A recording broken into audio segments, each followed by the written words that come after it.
Hi, I'm Delma Marcos, residing at Imos, Cavite. Narito ako para mag-testify about the negative ions. Actually, I was introduced with this. First, hindi ako, I'm not even convinced. Pero nang mag-start akong gumamit nito, it really helps may resulta. First of all, I have diabetes. But now, hindi na ako umiinom kahit isang klase ng gamot, hindi ko na iniinom. And on top of that, mayroon din akong arthritis.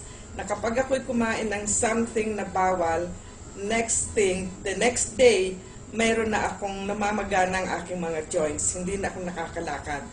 So, it was hard for me the first time kasi nag-detox ako.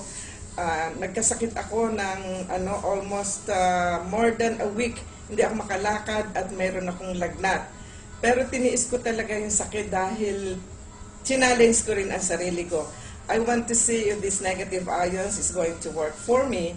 So, after that pain, gumaling naman ako. And so far, sa ngayon, nakakalakad na ako.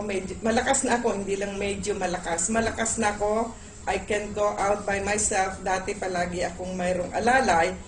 And for me, this is part of my life. So, challenge ko lamang sa mga hindi pa aware what negative ions can do for you. Try it and you'll see the best thing that happens to you. Thank you.